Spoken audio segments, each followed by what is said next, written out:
In the early 17th century, the ruler of Japan, the shogun, was told this story. One day, the king of the Portuguese said to his council, "Far to the east lies a country called Japan, and it abounds in gold and silver. Why should not that land be added to my domains? The best way to make ourselves masters of the land is by means of our religion, and then send in the army." The shogun, Tokugawa Ieyasu, and his legions of samurai warriors were undaunted by stories of foreign invaders. He was a strong leader and had brought peace to the war-torn nation.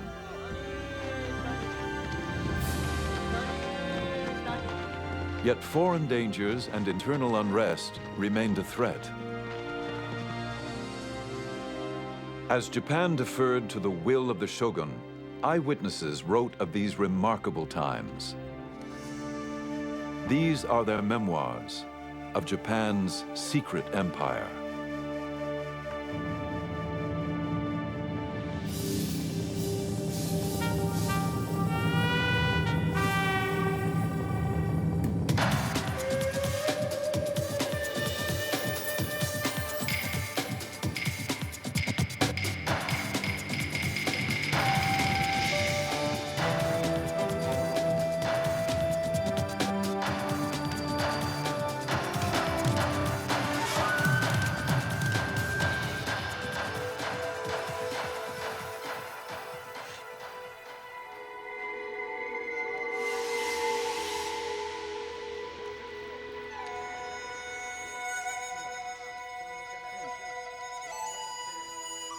After we'd been in Japan 5 or 6 days, came a Portugal Jesuit who reported that we were pirates.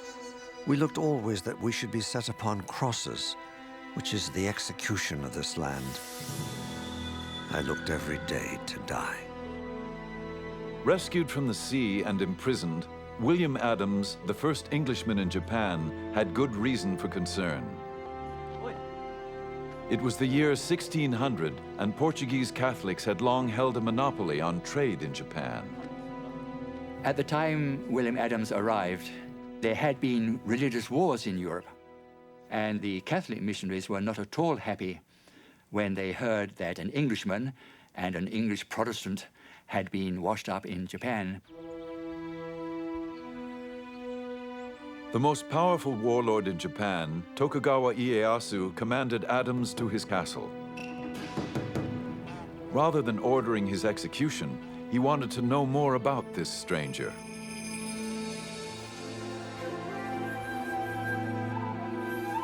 The summons was highly unusual, as only the highest-ranking officials were ever received by the great man himself.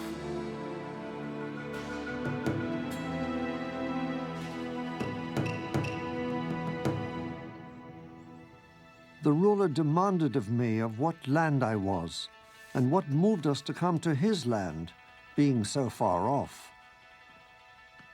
I showed him the name of our country, and that our land desired friendship. It appeared that Ieyasu was interested in more than friendship.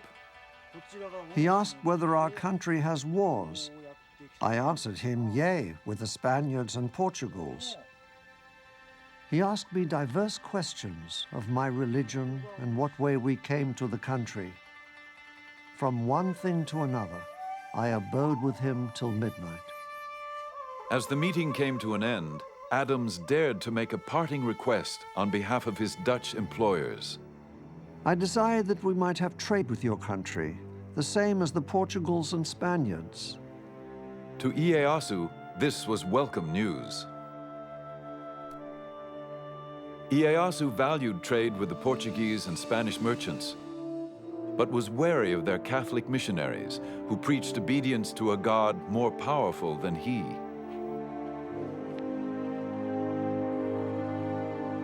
To avoid those he considered a threat to his own authority, Ieyasu wanted his own fleet of trading ships. Adams had the skills he needed.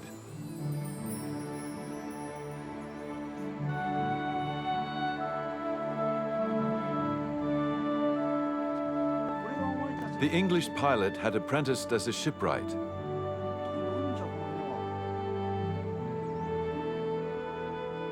Ieyasu asked him to build 2 ships capable of navigating the open seas. I answered that I was no carpenter and had no knowledge thereof. Well, do your endeavor, saith he. If it be not good, it is no matter. You can't deny that William Adams did have a certain amount of influence when he was told to build these 2 ships. They were the first foreign ships, first European ships to be built in Japan.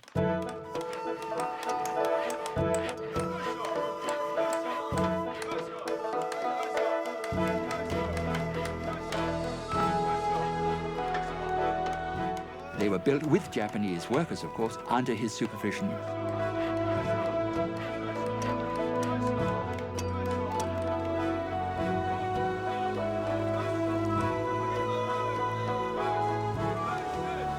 And then afterwards they sailed to Mexico, and they sailed back quite safely.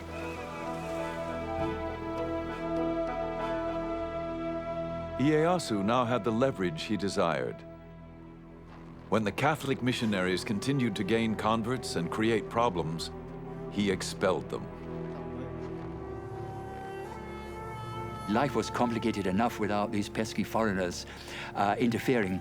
And so that probably was the reason why he did not want Christians in Japan.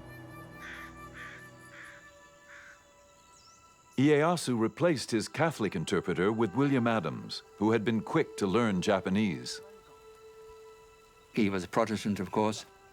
Ieyasu knew that he had no interest in helping the missionaries, and so he was rather a valuable man to have around.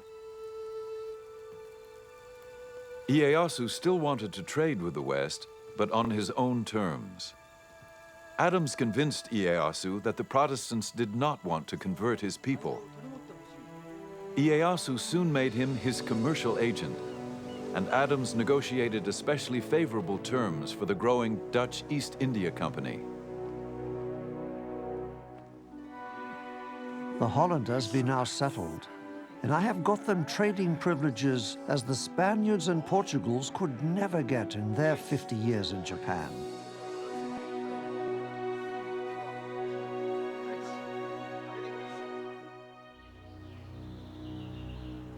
Adams married and settled down into Japanese life. He adopted Japanese dress and was awarded the right to wear the 2 swords of the samurai. And he was given an estate with about 70 or 80 servants, which is pretty good, far better than his standard of living in England would have been, of course. And I think towards the end he lost his desire to go back to England because he would just be a working class man in England, where back in Japan he has 80 servants to wait on hand and foot on him.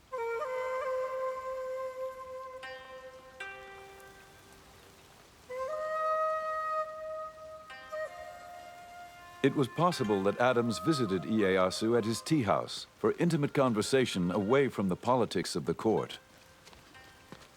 The tea ceremony was much admired by a Western observer. The guests open the gate, walk along the path through the wood up to the tea house, quietly contemplating everything they see. They remove their fans and daggers and deposit them in a kind of cupboard placed there outside for that purpose. If Adams and Ieyasu had private political discussions, the tea house was also a retreat where they could replenish their souls. This gathering for tea and conversation is not intended for lengthy talk, but rather to contemplate within their souls, with all peace and modesty, the things that they see there, and thus, through their own efforts, to understand the mysteries locked therein.